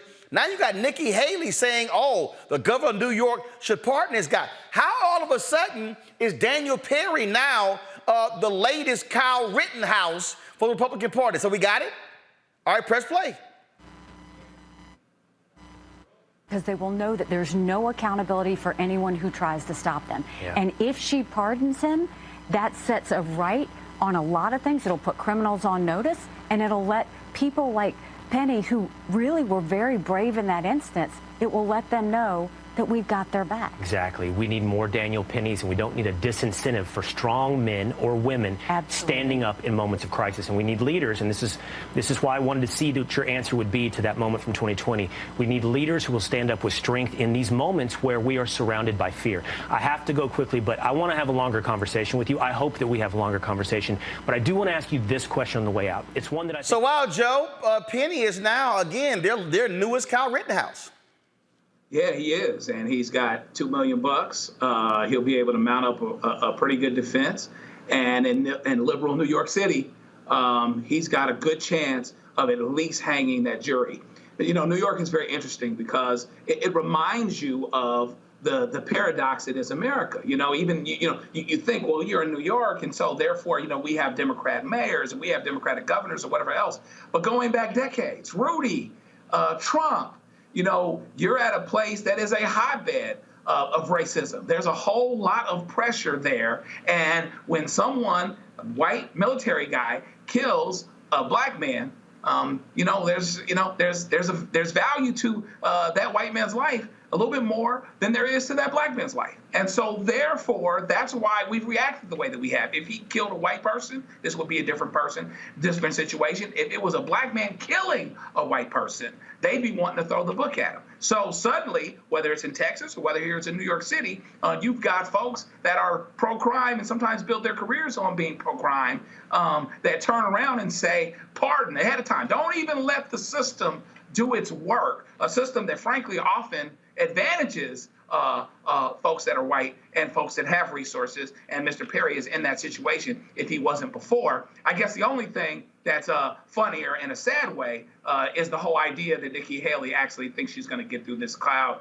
and actually get the nomination. But we can talk about that some other time. Look, Robert, these people here, again, whether it's gun enthusiasts, now as this guy, their hatred, their sheer hatred of homeless people is evident. I mean, why in the hell would you give to a defense fund for a guy who literally choked the life out of somebody on the subway? Then they had some silly-ass black dude on Fox News who was like, oh, everyone on that train was fearing for their life, and they said they thought he had a weapon. I mean, they're just throwing all kind of stuff up. Just go ahead and say, we saw a black man, hey, we cool with a black man getting choked to death. In these situations, I always bring out my favorite hypothetical figure, who's the imaginary white girl I created named Lily White. And so imagine this situation that Lily White is going through a mental health breakdown on a train, and then a grown man puts his arm around her neck, tackles her to the ground, and chokes her to death. Regardless of the context, there's no set of circumstances where these exact same people will not be calling for his execution.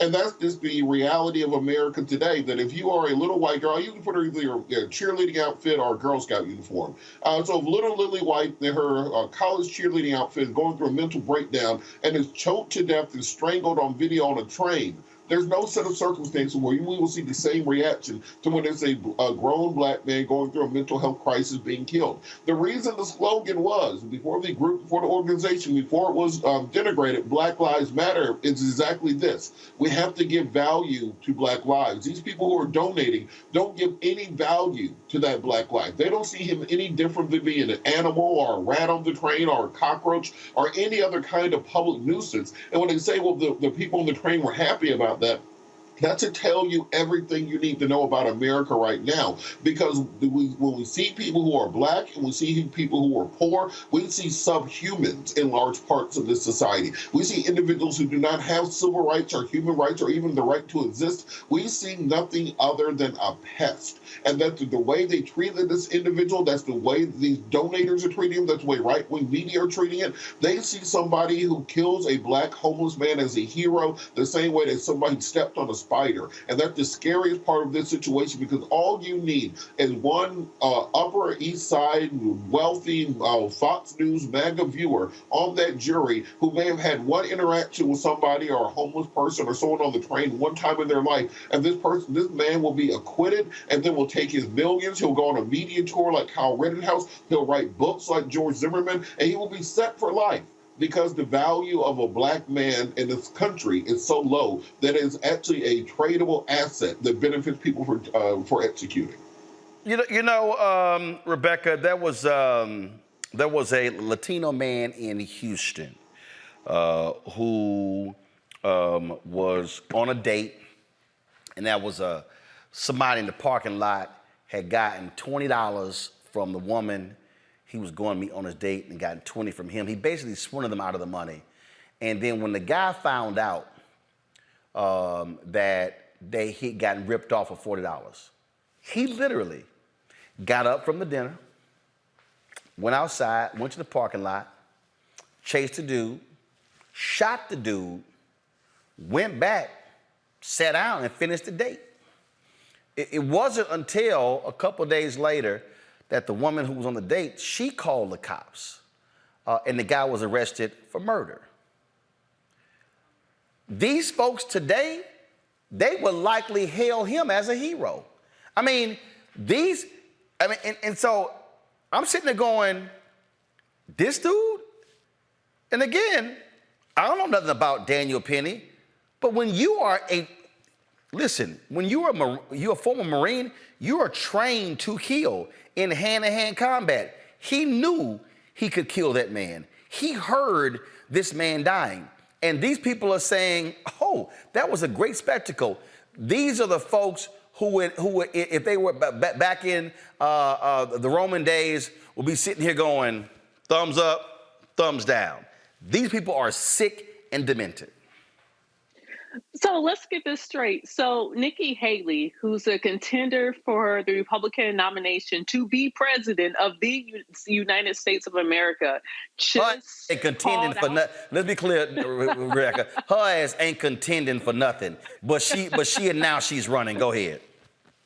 So she is acting in furtherance as if she could possibly get the nomination to possibly become the Republican nominee to run for president in these United States of America. She just doubled down and supported vigilantism, and specific white vigilantism, of saying that we need to see people stand up and use strength to deal with issues. So she's saying, like, let's not call the police, because remember, she is a part of a group of people who believe, oh, well, we support the blue, we back the blue, we're, against crime. But she's asking people to take up their own arms or use their own hands and to kill people because they're having a mental health crisis, or even swindling someone out of $40. The penalty should be death. Like, that doesn't make sense. So in between Nikki Haley sending out thoughts and prayers when we see mass shootings in this country, or even Ted Cruz for that matter, and then they step back and they say, oh, well, we need to do more for mental health. You know, what do they mean when they say we need to do more for mental health? We need to have people kill people who are in the middle of a mental health crisis? I am so confused with what is going on here. And I mean that I'm so confused. That's more rhetorical here, because I know exactly what is going on here. And it's like you said, there is a devaluation of Black lives in this country. And now seeing these videos for certain people who aren't doing their anti-racism work, it becomes snuff. It becomes kind of like almost like a porn for them to watch and to giggle and to laugh. And just like you said, like if this was back during Roman times, a thumbs up of good job. Or if this was back in the 50s and 60s when you had white families on Sunday afternoons across the South show up to the hanging tree to watch someone get hung, it's the same thing and it's sickening. Now, folks, on today's show, we were supposed to have Congresswoman Sheila Jackson Lee and Congressman Jamal Bowman, but there was a vote, and that vote dealt with Democrats pushing for a resolution to expel Congressman George Santos. And so they were outside on Capitol Hill. I'm just seeing this video here. This is a reporter from CNN shot this video. So Santos was out telling the media he was not going to resign. It was Bowman who yelled at him that he should resign. And then Santos then walked away. Then Marjorie Taylor Greene, she then decided to have a few words with Jamal Bowman. Watch this exchange. What are you talking about? Yeah, migrant children missing. No, we don't know the news. I don't know. That's Fox News. That's Fox News. Listen, I need you to save the party. Pay attention. Save the party. What are you talking about? Yeah, migrant children. I must say, Robert, I love the fact that Jamal Bowman ain't got no problem getting in these fools' faces. Why did Marjorie Taylor Greene sound like she was trying to talk to the manager? I mean, like, she really just walked up with this level of white woman privilege that is just difficult to comprehend. And the idea that you just get to walk up to another member with no decorum, with no class, with no dignity, with no even understanding of the process. You talk to media, after he talks to media, you have a debate, and then you vote on things. That's the way we do in civilized society. But in the trailer park that she's from, apparently you think you just get to walk up and start flapping your gums around. So I'm glad that he handled it with that level of class and dignity. I'm glad that he's able to laugh those things off, but in reality, it's not a laughing matter. This is something that Black men deal with in the workplace and everywhere else, and entitled Karen walking up and thinking they get to talk you just because they don't have any respect for you. So shout out to the brother for handling it in such a good way. Don't roll up on me like that. I'm just going to let you know that right now. Do not roll up on me like that and start flapping your gums. You're going to hear something you don't want to hear. And just be glad that you have brothers like that who can handle it in a more dignified fashion. Also, the side note, historical point, when you put the thumbs down in Rome, that meant drop your weapons. Thumbs up actually meant killing blow to the throat. It literally turned around during the 17th century. But don't forget when this went down, when they were in the halls of Congress after the shooting in Tennessee, when Bowman let them know they wasn't going to do a damn thing. Force them to respond to the question, why the hell don't you do anything to save America's children? And let them explain that all the way up until Election Day on 2024. Let them explain it all the way up to Election Day on 2024. They're freaking cowards. They're gutless. They're not here. I'm talking about gun violence. You know, there's never been I'm talking about gun violence. In a school that allows teachers to carry. Carry guns? More guns lead to more death. More guns lead to more death. Look at the data. You're not looking at any data. You're carrying the water for the gun lobby. Look at the data. More guns lead to more deaths. States that have open carry laws have more deaths. In every school States that have open carry laws have more deaths. Are you listening to what I'm saying? Calm down. Children are dying. 9-year-old children. Because the solution is not harming teachers. Have you ever worked in a school? Like I said, Bowman like, yo, you about that life? All right, let's go at it. So he is not afraid to get these folks' face and let them know exactly how he feels. Let me quickly go to a break. We come back. More Roland Martin Unfiltered on the Black Star Network. We'll tell you what, Kim Gardner, she announced she's resigning as St. Louis Circuit Attorney. She's doing all she can to get a brother out of prison who's been there 33 years for a crime he didn't commit. I'll tell you exactly what that is when we come back. Hatred on the streets, a horrific scene, a white nationalist rally that descended into deadly violence. White people are losing their damn minds.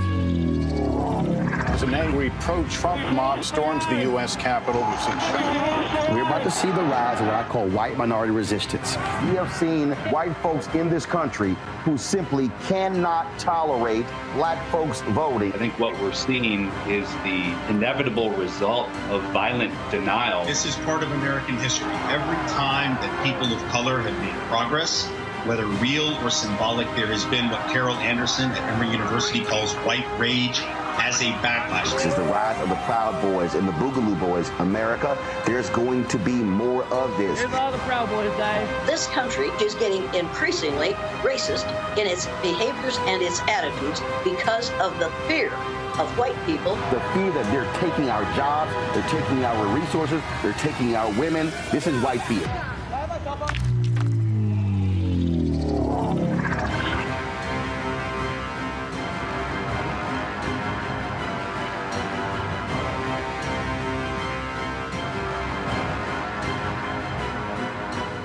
Black Star Network is here.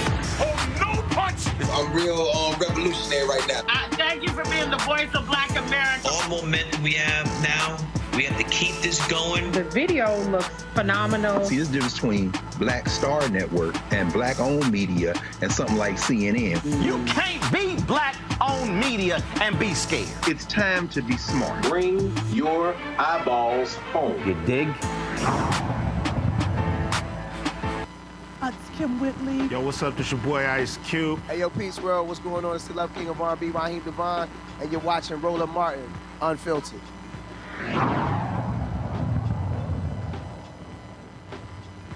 All right, folks, St. Louis Circuit Attorney Kim Gardner, she's asked a court to set aside Christopher Dunn's first-degree murder conviction after witnesses who testified against him later said authorities had pressured them to lie. This man has been there for 33 years. In a statement, Gardner said Mr. Dunn has been incarcerated for a crime in which there is clear and convincing evidence he did not commit. We have an ethical duty to work to correct this injustice. Dunn was 18 years old, folks, when he was convicted for the 1990 shooting death of Rico Rogers. This will not be the first time a judge will hear about Dunn's innocence. At an evidentiary hearing in 2020, Judge William Hickel agreed that a jury would likely find Dunn not guilty based on new evidence, but Hickel declined to exonerate Dunn, citing a 2016 Missouri Supreme Court ruling that only death row inmates could make a freestanding claim of actual innocence. Dunn was sentenced to life in prison without the possibility of parole. Well, Joe, hell, ain't that a death sentence? Yeah, functionally speaking. I mean, you know, I'm glad that the DA is doing a couple of things here. She's on her way out, but this is absolutely the right thing to do. He's been in jail for 33 years. And so you can only think of how many people are not getting this moment, are not getting this opportunity. We create this farce of safety through incarcerating people, but you incarcerate the wrong people. You use eyewitness evidence, you pressure witnesses into saying what you need them to say, and then they go away, you know? And so how many brothers, particularly brothers, are in jail because they basically checked a box? They're in the wrong place at the wrong time, and the DA or whoever it was, or the officers, decided that this would be the one to help them check the box, close it up, wrap it up in a bow, and forget about it, lock them up and throw away the key. How much has this actually happened? And it should be, and they're hopeful that they'll get this resolved, but it should be that if you're getting something wrong, it shouldn't just be the person that's on death row that you can reverse. It should be also the person that's doing life that you should be able to reverse. If it's the right thing to do, it's the right thing. But I believe that there is this fear, this underlying fear, that if you really got to the bottom of all of this, there's be a whole lot of people would upset you quite a bit to know how much you actually get it wrong. But the fact of the matter is, it's been staring us in the face, and hopefully this is one more step toward us dealing with it. It is beyond frustrating, Rebecca, to see these cases. 33 years. 33 years. And to have a judge come to that conclusion and then go, there's nothing I can do. That was 3 years ago. You know, if the state can lawfully take your life, if the state can lawfully take your possessions, if the state can, you know, if the state can do those things, then the state can also make it right. And so bottom line is, if this state prosecution turns out that it wasn't accurate, then the state should be able to remedy that. And to say that, you know, everyone's hands is tied, that's just simply isn't good enough. And we need to do better. Like, if this is really going to be a criminal justice system, then justice has to be equal on both sides. It has to be evenly weighted. And that's not what, you know, if it wasn't for this prosecutor, then I don't know that this particular person would even have the ability if it wasn't for this particular prosecutor caring enough to do something about this as she leaves office, I don't think the rest of the criminal justice system in Missouri would even care. And that's the travesty that's here. Well, they won't care because you got Republicans in Missouri, Robert, who don't give a damn. They claim they are pro-life, but they don't care about the life of a black man who has spent 33 years in prison for a crime a judge says he likely did not commit. See, Roland, you're looking for intellectual consistency, and I don't know why you're still looking for this. Just take the example we used earlier about the MAGA saying they want to defund the DOJ, they want to shut down the FBI because of the mistakes in the Trump investigation. Well, if that's the case, then shouldn't we be doing that for every single one of these situations where a man like this is incarcerated for the majority of his life? Because of a crime that he didn't commit? Shouldn't we be devoting national, federal resources to ensure that we can go through convictions on a nationwide basis, find the incorrect ones, and release those people from prison? That just seems like something we should be doing. We shouldn't have to depend on outside organizations like the Innocence Project and the benevolence of progressively minded prosecutors to have justice in this country. We need to put pressure on our federal government to go through and right the wrongs of the past. There are still people. We have political prisoners in jail from the Black radical movements in the 1950s, 60s, and 70s. We still have people who are in jail from the war on drugs in the 70s, 80s, and 90s. We still have brothers right now who are being sentenced today for crimes where there's very clear information they did not commit them because of the nature of our criminal justice system, and the overuse of public defenders, the overuse of plea deals and cases. We need to go through and in a systematic fashion fix this system, not piece by piece, not case by case. We have to blow it up and then rebuild it from scratch. To the folks who are watching, go to the New York Times, go to nytimes.com.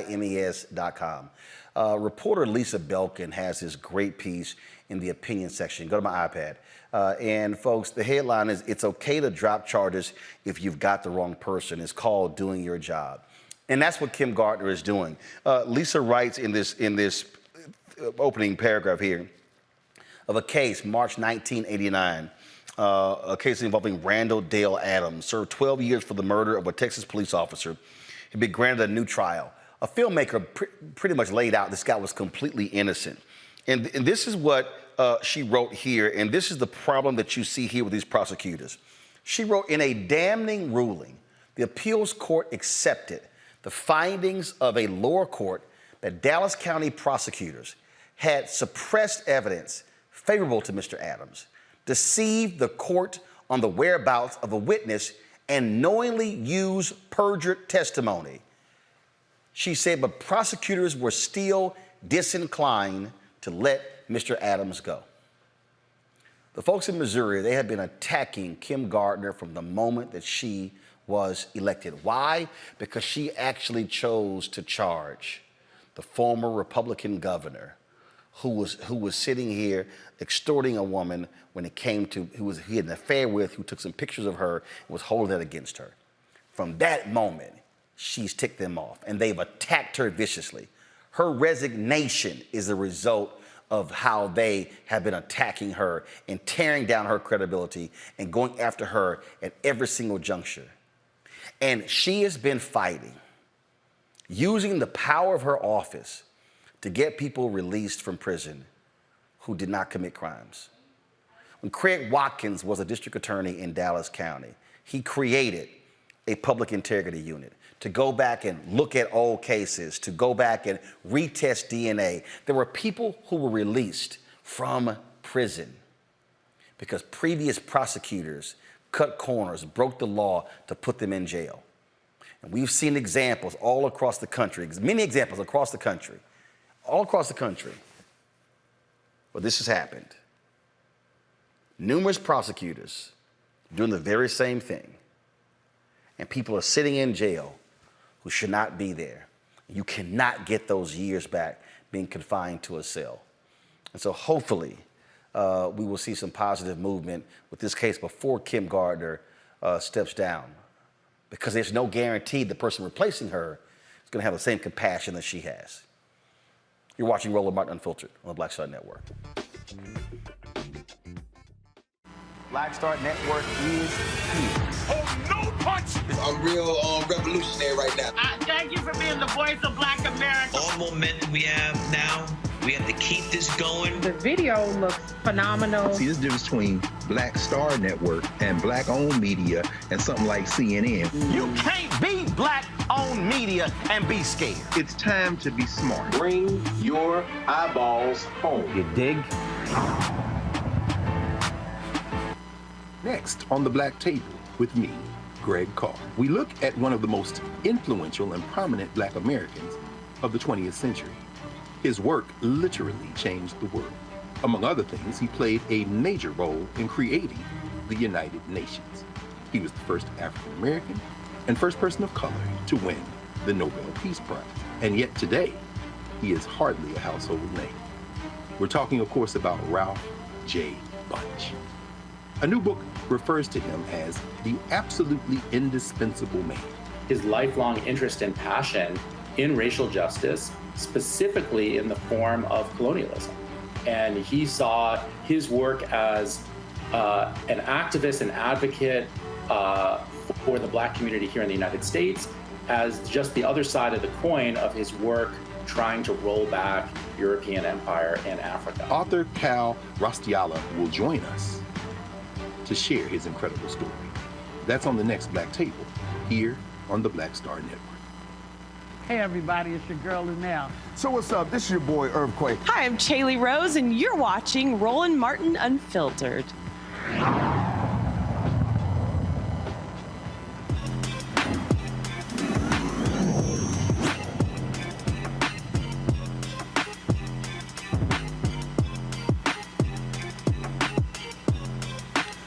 Are you aware that Black indigenous communities that actually purchase items with plastic lack access to recycling areas, live in what are called hot zones for waste incineration, and are more exposed to the toxic chemicals that leak from plastics during use into the air, land, and waterways when those plastics are buried or burned? Well, a Black entrepreneur has created Pivet Plastic. What is Pivet Plastic? Well, the co-founder, Michael Pratt, joins us right now to tell us about this. All right, Michael, glad to have you here. So explain to our folks what Pivet Plastic is. Hey, Roland, thanks for having me back. Pivet Plastic simply is a material that rapidly degrades when it goes into a landfill. Essentially, you mentioned it already earlier, but in general, plastic takes 400 to 500 years to even begin degrading when it's thrown away and when it's sitting in landfill. And so my co-founder, Will, and I worked on a material that we have called Pivet Plastic that allows plastic to self-cycle. And what we mean by that is simply that if you do not recycle one of a Pivet product made of our plastic, when it enters landfills, it'll rapidly degrade in 3 to 5 years. We've gone and had it third-party tested by a company by the name of Intertech, global testing facility, who've given us the highest level award possible, a Green Leaf Award for our product, because it rapidly degrades in 3 to 5 years. we're meeting consumers where they are. 90% of plastic goes in the landfill anyway. So instead of trying to create a way to change consumer behavior, we've met them where they are so that the product is where you're being green instead of having to make an action to be green. So obviously, there are so many items that are being made using plastic. Have any major companies responded to what you have created and are using your plastic? So we are still in our infancy as a company. I'm self-funded and intending to be that way as a Black-owned company as best possible. We currently work with Target, T-Mobile, Best Buy. We're looking at entering Verizon stores this year as well. So companies are responding to us and giving us the opportunity to get our products in front of consumers. So how long have your plastics, this item been on the market? We've been in the market for about 3 years. I had the fortune of starting the brand, starting the business, and entering the market right before global pandemic, COVID. So that slowed everything down for us in the fact that everyone was sitting at home and not buying or moving. But we've been rapidly growing since then. NPD, which is the largest, they're kind of like the Nielsen for point of sale and what happens in retail, ranked us as the 20th largest case or protective case brand in the market last year. So we're growing rapidly, and it's just a matter of getting more of your audience and others like us into the stores to pick up our product instead of other brands. Questions for the panel. I'll start with you, Joe. Wow, this is a great product. Tell me about what your next frontiers would be in terms of your imagined growth in the next 3 to 5 years. What would you like to grow into if you had your druthers? So, the best place to go is anywhere that there is a one-time use or single use or short life cycle plastic. Right now, the mobile accessories market is multiple billion-dollar market. I'm trying to grow to become a top-tier brand, top 10 brand first. And then from there, the reason we even started with cases is because when you consider everyone on the planet is carrying a phone, what better cheap way to market than to sell a case to you and have you walk around seeing the Pivet name? Then when you see it on something else, you already know who we are. And you're already, I've already done the branding. Rebecca. Sure. Do you have a particular patent on the technology or like utility patent on the technology for this type of plastic?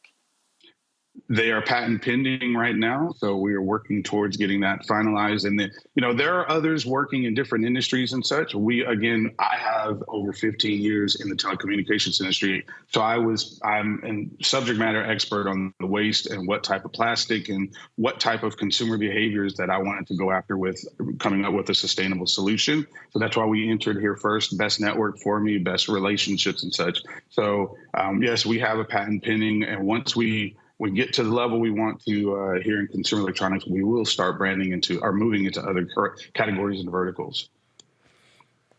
Robert. Green energy and cleaning up the environment are all the rage right now. Have you reached out to any large industries that are in this sector for additional funding, for partnership, for mentorship, for distribution, et cetera? Because it seems like this is something they should be jumping at. So the answer, that's a pretty complicated answer to provide. So obviously, as we started off, we were looking for support. Again, going through the pandemic, even then when Black Lives Matter kicked off and everyone was saying they were going to support and push Black business more, we've just still found it to be a struggle, to be very honest with you. I've talked to Fortune 500, I've talked to many banks. We've still found it a struggle. We're a revenue generating entity. As I mentioned, our products are nationally available. It's just a struggle. And I'm also happy that I'm privately owned, that it's my business. And while it's taking us a bit longer, our community has generationally been able to create wealth, has generationally been able to create in this society and had it taken or been limited. I'm trying to build a business in an industry that there aren't many Black-owned companies, and then trying to then use that to help inspire others to do so. So while I would love money from others and I would love to be able to grow faster through the support of other money, I'm kind of happy doing it the way I am right now as well, because it's mine, it's ours, and it's something that I can look to use as an example for others. And so my last question, and so what type of products or what type when you're talking to that this product is best used for? What is it? Cases? Is it water bottles? Like what? So the material that we have, our self-cycle technology, works on multiple different types of plastic. So any of these plastics that we've tested on and can be manufactured for any type of plastic product use. We focus right now on consumer electronics in the mobile sector. So we manufacture phone cases, we manufacture cases for your AirPods, for your tablets. We make charging products right now, wall chargers, cables. We right now, again, as a consumer electronics focused brand to help get our brand name out and help proliferate our technology, have focused on mobile. So, but to your question, you could use our additive on pretty much any type of plastic. All right, then. Look, where can people get more information? You can go to mypivet.com. It's mypivet.com to see our product. Okay. All right, then. Well, look, congratulations. Good luck with Pivet. And hopefully folks will take advantage of the product. I appreciate you having me on. Thanks so much, Roland. All right. Thanks a bunch. I'm going to thank Rebecca, Joe, and Robert for being on our panel today. But before we go, let me do this here. So go over here. Here we go to Wyatt. Carol, come on here. Carol, come on here. Don't be saying what the hell. Come on out here. Carol, come on. Don't be saying what the hell. All right, y'all. So y'all might not realize that when you work on our show, you actually, first of all, everybody can't get one of these, so you got to actually be here at least a year. Carol, where you going? Back over here. Where the camera is, Carol. You should know where the damn camera is. All right, so Carol joined us May of last year. Was it May of last year? No, 2 years ago. It was 2 years ago. Okay, it was 2 years ago? 2 years ago on my birthday. When was that? May 20th. May 20th. Okay, all right. I thought it was last year. All right, so anyway, y'all, go where? All right, right there. Okay, cool. All right, just go to the camera right here. Just stay right here. So here we go. So y'all, Carol's jacket is in, and so this is her Rollerbar Unfiltered jacket. You know how we do it. You got your name on it and everything like that. And so boom was right there. So it just came in today. So actually, I think it came in before this here, but Toy is slow as hell. She just mailed it around my house today. And so, Carol, there you go with your unfiltered jacket. And it's DC weather. You might be able to wear that damn thing home because this weather is so stupid. You know, we should be dealing with summer weather right now, but it's still chilly. Don't make no damn sense. We still wearing jackets and sweaters. So there you go, Carol. Thank you. All right, back to the control room. Okay. All right, she like, what the hell he calling me out here for? All right, so y'all, that's it. We got to get out of here and go. So look, I appreciate all of y'all for checking us out, supporting us in what we do. Of course, we're all about, covering the news that matters. Cover the news that matters, and so your support is critical. So first and foremost, do me a favor. Download our app, Black Star Network app, Apple phone, Android phone, Apple TV, Android TV, Roku, Amazon Fire TV, Xbox One, Samsung Smart TV. You can also support us in what we do by supporting us by watching Amazon News. We're on the Amazon Fire platform. Watch us on the Amazon News.